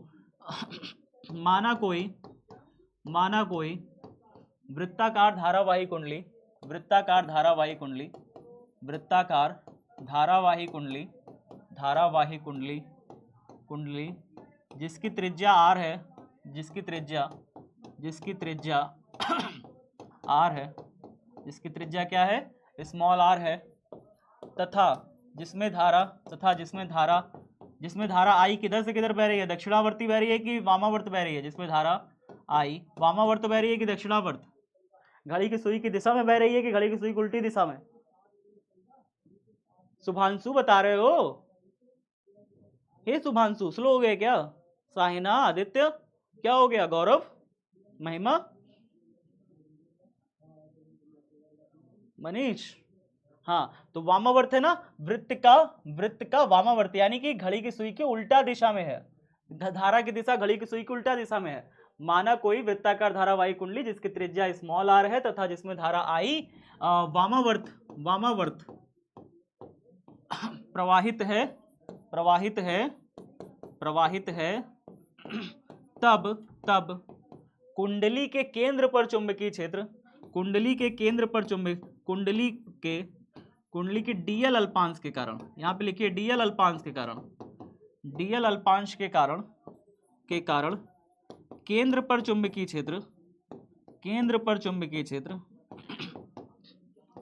चुंबकीय क्षेत्र कितना हो जाएगा बताओगे, केंद्र पर चुंबकीय क्षेत्र निकालना है, केंद्र पर चुंबकीय क्षेत्र निकालना है, कितना हो जाएगा भैया, बायो-सेवर्ट का नियम लगाइए, यहाँ पे लिखिए बायो-सेवर्ट के नियम से, बायो-सेवर्ट बाबू ने क्या कहा था, बायो-सेवर्ट के नियम से, बायो-सेवर्ट का नियम लगाइए, क्या कहता है बायो-सेवर्ट का नियम, कहता है कि अगर आप इस छुटकी सी लंबाई के कारण यहाँ केंद्र पर चुंबकीय क्षेत्र निकालना चाहते हैं तो फिर नियम कितना होगा, बायो-सेवर्ट का नियम कहता है कि डीबी वेक्टर बराबर हो जाएगा μ0/4 पाई आई डीएल साइन थीटा अपॉन में आर स्क्वायर, यही होगा। यहाँ पे थीटा एंगल कितना बनेगा, जहां साइन थीटा बराबर कितना हो जाएगा बताइए, साइन थीटा बराबर कितना होगा बताइए, जहां साइन थीटा बराबर आपका हो जाएगा साइन 90, क्योंकि थीटा एंगल कितना बन रहा है साइन 90, जो कि 1 हो जाएगा। लिख लीजिएगा, जहां साइन थीटा हमारा साइन 90 हो जाएगा। क्यों हो जाएगा सर, क्योंकि डीएल और आर के बीच जो एंगल बन रहा है यहाँ पे डीएल का डायरेक्शन किधर होगा, स्पर्श रेखीय है, ऐसे डीएल का डायरेक्शन स्पर्श रेखीय है, और इस पर आर के बीच जो एंगल बनेगा यहाँ पे वो 90 डिग्री, ऐसे बना दीजिएगा, डायग्राम में ऐसे बना लीजिएगा। तो डीएल और आर के बीच एंगल यहाँ पे 90 डिग्री बन रहा है। हो रहा है कि नहीं हो रहा? हाँ, ये लड़का कह रहा है सर नोट्स लेने के बाद भी क्या, नोट्स लेने के बाद भी क्या मुझे लिखना पड़ेगा ये सब? हाँ बिल्कुल लिखना पड़ेगा, सारा चीज लिखना पड़ेगा, ठीक है। जो चीज आप लिखना पड़ रहा है वो चीज तो लिखना पड़ेगा। क्लास की नोट्स तो जरूर बनानी है, आप नोट्स लो चाहे जो लो, क्लास की नोट्स जरूर बनानी है। इसको नहीं बना रहे हो तो बहुत बड़ा पाप कर रहे हो। वो तो एग्जाम टाइम रिवीजन के लिए है, अगर आप चाहते हैं कि शॉर्टकट रिवीजन तो आप कर सकते हो, लेकिन इसको सब कुछ पढ़ते हुए लिखते रहो और ये रिवीजन करोगे तो ज़्यादा काम आएगा। क्योंकि इसको आप पढ़ रहे हो, इसी को लिख रहे हो, इसी को समझ रहे हो, तो इसी को अगर लास्ट टाइम रिवीजन करोगे जल्दी आसानी से रिवीजन हो जाएगा। तो माना कोई वृत्ताकार धारावाही कुंडली जिसके त्रिज्या आर है, जिसमें आई धारा आई वामावर्त प्रवाहित है, तथा तब कुंडली के डीएल अल्पांश के कारण केंद्र पर चुंबकीय क्षेत्र कितना हो जाएगा, बायो-सेवर्ट के नियम से डीवी बराबर इतना हो जाएगा। लेकिन मैंने कहा कि साइन थीटा जो एंगल बन रहा है वो डीएल और आर के बीच बनने वाला कोण है, और डीएल और आर के बीच कितना कोण बन रहा है, 90 डिग्री का कोण बन रहा है। तो हम यहाँ पे साइन थीटा की वैल्यू रख देंगे। हो गया सबको? बताओ जल्दी से, हो गया? इतना हो गया? अगले पन्ना पलटे जल्दी से, 1 2 3 स्क्रीनशॉट लो, नहीं हुआ तो 1 2 3 आगे बढ़ते हैं। चलो देखो, dv बराबर हो जाएगा हमारा म्यू 0/4 पाई, और क्या हो जाएगा आई डी एल, और साइन थीटा की बजाय रखोगे साइन 90 डिग्री अपॉन में कितना आर स्क्वायर, साइन 90 की वैल्यू रख दो बेटा, 1 हो जाएगा। तो dv बराबर कितना हो जाएगा म्यू 0/4 पाई, और कितना हो जाएगा आई डी एल और अपॉन में कितना आर स्क्वायर, ये आ जाएगा। इसको समीकरण नंबर 1 बना दो। अतः ये तो छोटे से लंबाई के कारण आ गया, छोटे से लंबाई के कारण इतना चुंबकीय क्षेत्र आ गया केंद्र पर। तो छोटी से लंबाई के कारण थोड़ा सा चुंबकीय क्षेत्र लेके हम करेंगे क्या, छोटे से लंबाई के कारण थोड़ा सा चुंबकीय क्षेत्र हम करेंगे क्या, हमको चाहिए तार की पूरी लंबाई के कारण केंद्र पर चुंबकीय क्षेत्र। तार की पूरी लंबाई के कारण बताइए कि सेंटर पर पूरा टोटल नेट चुंबकीय क्षेत्र होगा कितना। तो जब हमें थोड़ा सा चीज पता होता है और पूरा निकालना होता है, यानी तार की पूरी लंबाई के कारण वहां पे पूरा चुंबकीय क्षेत्र, नेट चुंबकीय क्षेत्र चाहिए, तो हम समाकलन करते हैं। ठीक है, क्या करेंगे, समाकलन करेंगे। संपूर्ण कुंडली, कुंडली की ऐसे लिखते हैं, कुंडली की संपूर्ण लंबाई, कुंडली की संपूर्ण लंबाई के कारण केंद्र पर चुंबकीय क्षेत्र, कुंडली की संपूर्ण लंबाई के कारण अगर मुझे केंद्र पर चुंबकीय क्षेत्र निकालना होगा तो मुझे क्या करना पड़ेगा, इसका समाकलन करना पड़ेगा। यानी इस डीबी का छोटे से हिस्से का अगर मैं समाकलन कर दूंगा तो मुझे मिल जाएगा पूरा बी चुंबकीय क्षेत्र। क्या इतनी सी बात सबको समझ में आई? समाकलन क्यों किया सर, वजह जानना चाहते हो, समाकलन क्यों किया, वजह जाननी है? वजह बताऊं? देखो बेटा वजह बताता हूं, ध्यान से सुनना। वजह ये है वृत्त, मैंने कहा कि इस छोटे से हिस्से के कारण यहाँ पर चुंबकीय क्षेत्र, चलो हमने निकाल लिया, कितना निकाल लिया, फॉर्मूला भी आपने निकाल लिया, फॉर्मूले में वैल्यू रखोगे निकल जाएगा। चलो हमने मान लिया 4 टेस्ला आया चुंबकीय क्षेत्र, इस छोटे से हिस्से के कारण यहाँ पे 4 टेस्ला आया। अब तार के पूरे लंबाई के कारण आपको निकालना है, तो आपको इतना हिस्से को भी छोटा सा हिस्सा मानना पड़ेगा। यहाँ पे भी 4 टेस्ला हो जाएगा, यहाँ पे भी 4 टेस्ला हो जाएगा, यहाँ पे भी 4 टेस्ला, 4 टेस्ला, 4 टेस्ला, तो बहुत सारे छोटे छोटे लंबाइयां लेनी पड़ेंगी वृत्त की परिधि पर। और सारी लंबाइयों को क्या करना पड़ेगा बेटा, सारी लंबाइयों को क्या करना पड़ेगा, 4 टेस्ला 4 टेस्ला 4 टेस्ला, सबको जोड़ना पड़ेगा, तब पूरी लंबाई के कारण 4 टेस्ला 4 टेस्ला 4 टेस्ला, कई सारे 4 टेस्ला मिलेंगे तब जाके सेंटर पर चुंबकीय क्षेत्र मिल जाएगा। पूरी लंबाई के कारण चुंबकीय क्षेत्र, जानना है तो सारे 4 टेस्ला सबको जोड़ना पड़ेगा। तो जब एक के कारण मिल जाता है तो हम उसको समाकलन कर देते हैं। क्या करते हैं, समाकलन मतलब होता है समधन आकलन, यानी जोड़ देना। क्या कर देना, जोड़ के पूरा बता देना। इतने अगर छोटे छोटे कई सारे हिस्से हैं तो सबको जोड़ के बता देना कि टोटल बताओ कितना चुंबकीय क्षेत्र होगा। समाकलन का मतलब समझ पाए? क्या समाकलन का मतलब समझ पाए?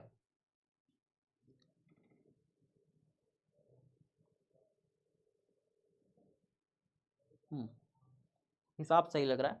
चलिए, तो समाकलन का मतलब होता है कि अगर आपके पास एक छोटा सा टुकड़ा का लंबाई पता चल गया, छोटे से टुकड़े के कारण चुंबकीय क्षेत्र इतना आ गया, छोटी सी लंबाई छोटा सा चुंबकीय क्षेत्र डीएल लंबाई के कारण इतना सा चुंबकीय क्षेत्र मिल गया, तो उसका समाकलन कर दीजिए तो पूरा चुंबकीय क्षेत्र आपको बी मिल जाएगा।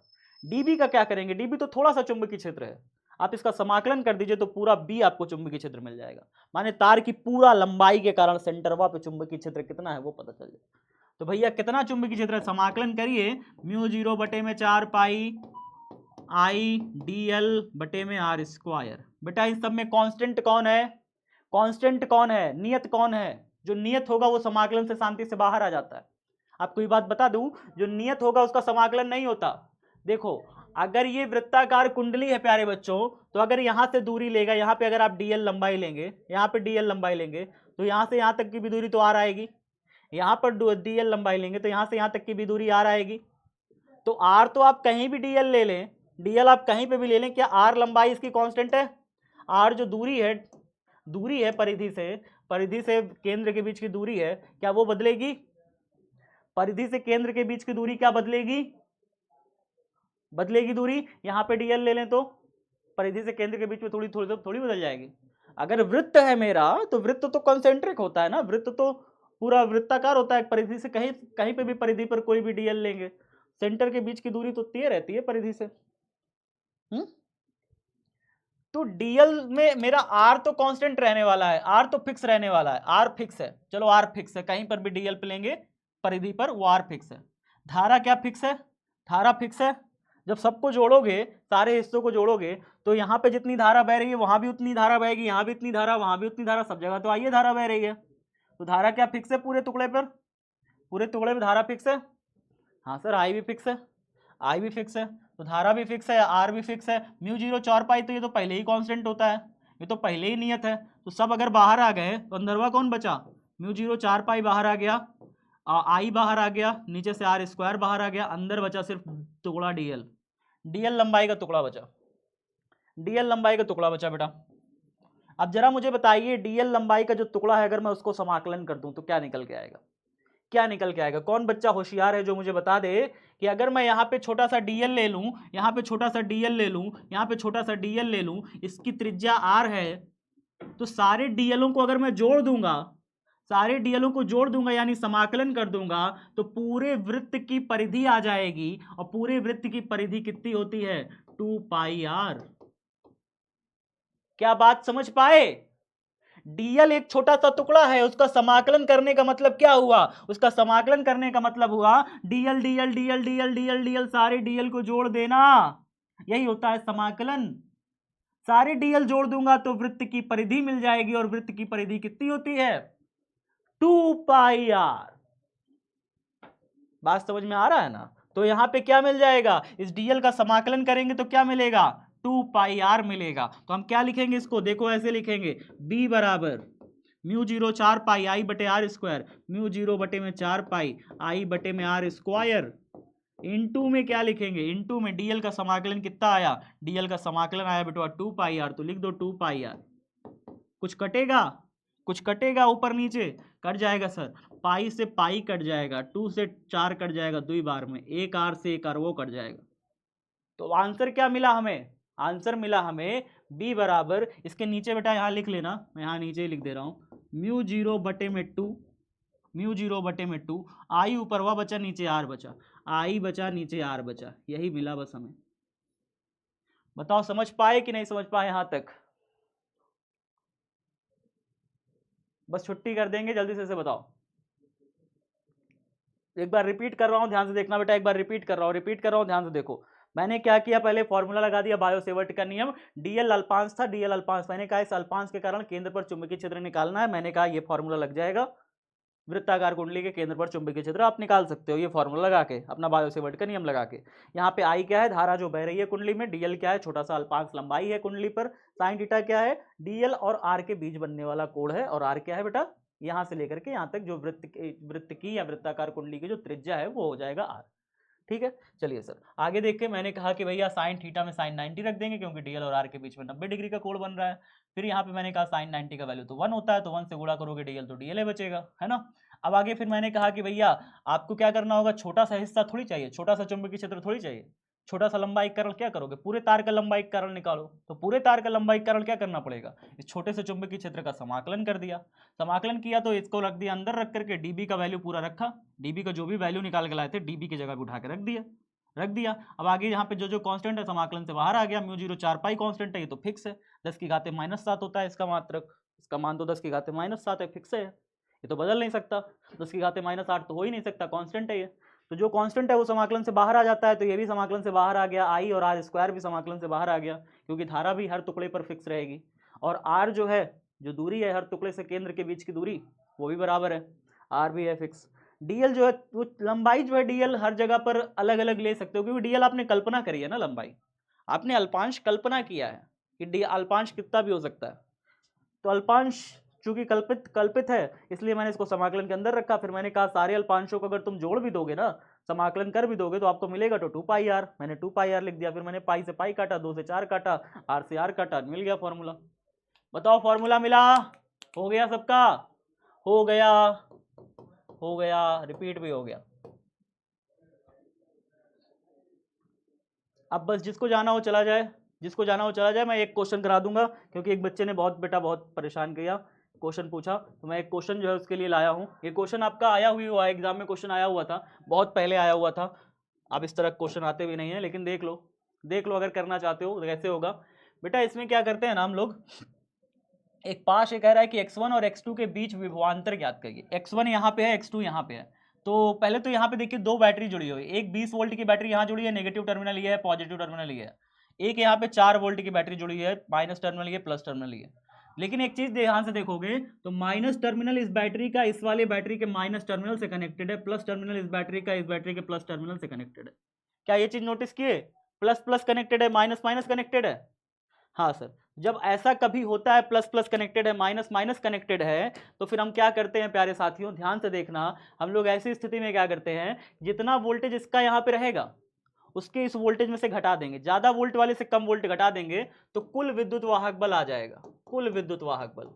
तो अगर कुल विद्युत वाहक बल निकालना है आपको बैटरी का, तो आपको क्या करना होगा, ऐसी ही केस में जहां पे बैटरी का प्लस और इसका माइनस और इसके माइनस से और इसका प्लस इसके प्लस से कनेक्टेड हो, तो नेट विद्युत वाहक बल या कुल विद्युत वाहक बल आपका आता है E बराबर, दोनों को घटा दीजिए, 20 में आप घटाइए कितना, 4, कितना आएगा, 16 वोल्ट का विद्युत वाहक बल आपका मिलेगा। ठीक है, अच्छा यहाँ पे सारे जितने भी हैं ओम है, यहाँ पे देखिए 6 ओम जुड़ा है, 6 ओम के साथ यही श्रेणी में 4 ओम जुड़ा है, यही श्रेणी में 2 ओम जुड़ा है, 6 ओम के साथ यही श्रेणी में 4, यही श्रेणी में 2 जुड़ा हुआ है। तो कुल प्रतिरोध अगर हम निकालें, कुल प्रतिरोध, तो कुल प्रतिरोध श्रेणी क्रम का जो फॉर्मूला होता है वो होता है R बराबर R1 plus R2 plus R3। यानी यहाँ पे 6 ओम, ये जुड़ा है 4 ओम और ये जुड़ा है 2 ओम, सबको जोड़ दो, 6 ओम प्लस 4 ओम प्लस 2 ओम, कितना हो गया टोटल, 6 4 10 2 12 ओम। 12 ओम का प्रतिरोध यहाँ पे श्रेणी क्रम में सब जुड़े हुए हैं। अब आपका बैटरी का विद्युत वाहक बल मिल गया और प्रतिरोध मिल गया, धारा निकालनी है आपको, धारा निकालिए प्यारे साथियों, धारा का मान कितना हो जाएगा, आई का मान यहाँ पे I बराबर हो जाएगा V अपॉन में R या E अपॉन में R, चूंकि यहाँ पे विद्युत वाहक बल है तो यहाँ पे E हो जाएगा ऊपर और नीचे हो जाएगा R। कितना हो जाएगा E का वैल्यू हो जाएगा 16 और R का वैल्यू हो जाएगा 12। काटो पहाड़ा में, 2 2 4 जा 12, 2 6 जा 2 8 जा 16, और काटोगे 2 2 जा 4, 2 4 जा कितने बार कटेगा, गलत काटने का, 4 3 जा 12 कटेगा, गलत काट दिया, 4 3 जा 4 3 12, 4 चौके 16, 4/3 एम्पियर की धारा आएगी। कितनी आएगी, 4/3 एम्पियर की धारा आएगी। अब यहाँ पे 4/3 एम्पियर की धारा बह रही है पूरे सर्किट में, जो बड़ा वाला बैटरी है उसमें से धारा निकलेगी, उसी से धारा फ्लो होगी, बड़े वाले सर्किट से हमेशा धारा फ्लो होगी। 4/3 एम्पियर की धारा पूरे सर्किट में फ्लो होना चालू हो जाएगी। यहाँ से 4/3 एम्पियर की धारा बड़े वाले जो बैटरी है उसी में से निकल के, नेट धारा है ना, क्योंकि ये कैसी धारा है, नेट धारा है, तो नेट धारा है पूरे सर्किट में 4/3 एम्पियर की धारा फ्लो होगी। हाँ, अब ये क्वेश्चन कह रहा है बैक, बेटा रुक जा यार, बेटा रुक जाओ, थोड़ा सा रुक जाओ, दिख नहीं रहा है, इतना साफ तो लिखा हुआ है, मुझे तो कैमरे में साफ साफ दिख रहा है, किस बच्चे को नहीं दिख रहा है, दिख रहा है कि नहीं दिख रहा, क्या ये दिख रहा है?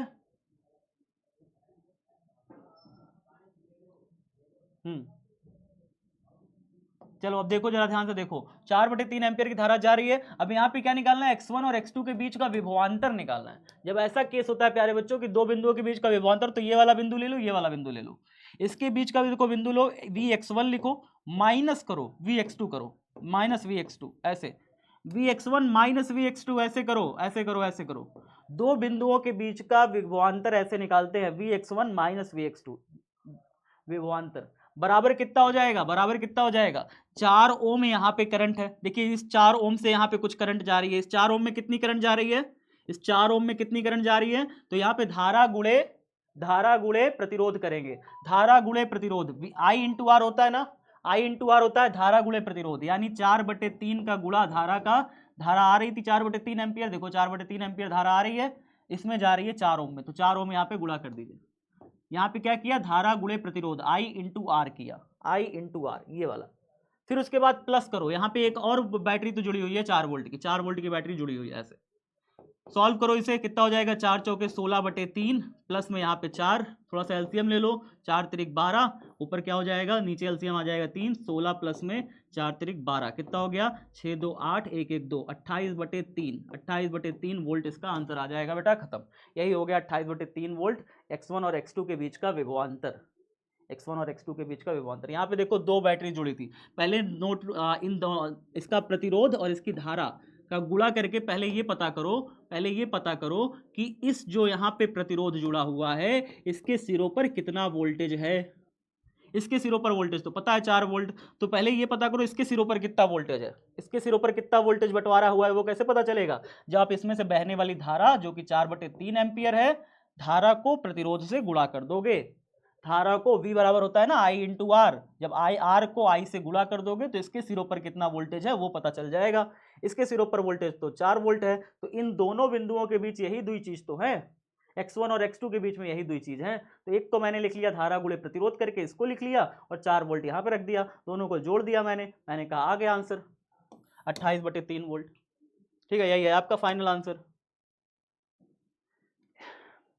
तो मैंने बेटा बता दिया इस बच्चे को। अब जो भी बच्चा बैक चाहता है कि सर बैक करें तो बैक करें बेटा, बहुत बैक करना पड़ेगा। एक काम करना, पीडीएफ क्लास पीडीएफ से आप पूरा नोट कर लेना, ठीक है, क्लास पीडीएफ से पूरा नोट कर लेना। और कोई मैं आप इससे ज़्यादा 18 मिनट ऑलरेडी हो चुका है क्लास का टाइम, ठीक है।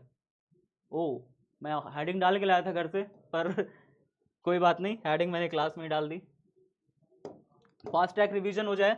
मैंने आज क्या क्या निकाला भैया, हम लोगों ने आज निकाला डीबी बराबर वृत्ताकार कुंडली के केंद्र पर चुंबकीय क्षेत्र निकाला, डीबी बराबर μ0/2I/r, एक फॉर्मूला निकाला। और ये केंद्र पर चुंबकीय क्षेत्र का फॉर्मूला है, वृत्ताकार कुंडली के केंद्र पर अगर इसमें धारा बह रही है, I करंट फ्लो हो रहा है और इसके केंद्र पर आपको चुंबकीय क्षेत्र निकालना हो, इसके केंद्र पर क्या निकालना हो, चुंबकीय क्षेत्र B का वैल्यू निकालना हो, तो ये B का वैल्यू निकालने के लिए B बराबर होता है, DB नहीं B बराबर आएगा μ0/2I/r, ठीक है। ये हो जाएगा केंद्र पर चुंबकीय क्षेत्र का मान। बायो-सेवर्ट का नियम निकाला कि इसके डीएल अल्पांश के कारण यहाँ पर जो चुंबकीय क्षेत्र निकालते हैं वो होता है प्यारे बच्चों डीबी बराबर μ0/4 और I D L sine theta upon में आर स्क्वायर। ये आ गया प्यारे बच्चों, ये आ गया, ठीक है। तो ये दो चीज आज आपके लिए था फास्ट ट्रैक रिवीजन। अच्छा, होमवर्क में note on copy and revise on time, revise करते रहिए चीज़ों को, चैप्टर को रिवाइज करते रहिए, सॉल्व द डीपीपी लेके सॉल्व कर लेना। अगली क्लास आपकी क्या होने वाली है, अगली क्लास आपकी बायो-सेवर्ट क्रियम हो गया। तार के निकट, अगर मैं तीव्रता की बात करूं, तार के निकट चुंबकीय क्षेत्र की तीव्रता निकालना सिखाऊंगा, चुंबकीय क्षेत्र की तीव्रता निकालना आपको मैं सिखाऊंगा कल। किसी भी तार है, तार के निकट कितना चुंबकीय क्षेत्र हो, स्ट्रेट वायर है, सीधा एल लंबाई का एक तार है, इस एल लंबाई के तार के कारण यहाँ पर कितना चुंबकीय क्षेत्र होगा वो निकालना सिखाऊंगा, ठीक है। बिहार बोर्ड साइंस विद्याकुल प्यारे बच्चों सब्सक्राइब कर लीजिए। आज शाम को 6 बजे 70/70 चैप्टर 3 70/70 70 क्वेश्चन आपके विद्युत धारा के पूरे आपके आने वाले हैं। इतना करने के बाद आपको विद्युत धारा में ऑब्जेक्टिव नहीं पढ़ना पड़ेगा, इस बात की गारंटी है। तो विद्युत धारा के 70 क्वेश्चंस को आसानी से पढ़ लेने के बाद, याद कर लेने के बाद, मेहनत कर लेने के बाद आपको और ऑब्जेक्टिव नहीं पढ़ना पड़ेगा। तो Bihar board science Vidyakul subscribe करिए, शेयर करिएगा, दोस्तों से बताइएगा, अच्छी चीज़ें हैं। धन्यवाद प्यारे बच्चों, जुड़े रहिए हुंकार बैच के साथ। Bye bye, take care. और अगर आप शाम को आएंगे जितने बच्चे शाम को आएंगे ना, छोटा सा एक पोल करा दो, एक छोटा सा पोल करा दो, ठीक है।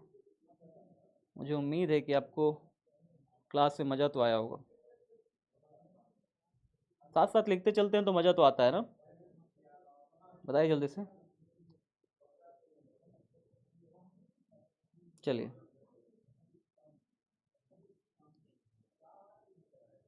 जल्दी बताइए पोल फटाफट। सब बच्चों को यस दबाना है, ठीक है। यस हाँ सब बच्चों को दबाना है, नो नहीं दबाना है किसी को। बढ़िया। चलिए फिर मिलते हैं अगली कक्षा में, तब तक सब बच्चे अपना ख्याल रखिए। जय हिंद, जय Bharat, love you everyone, bye bye, take care.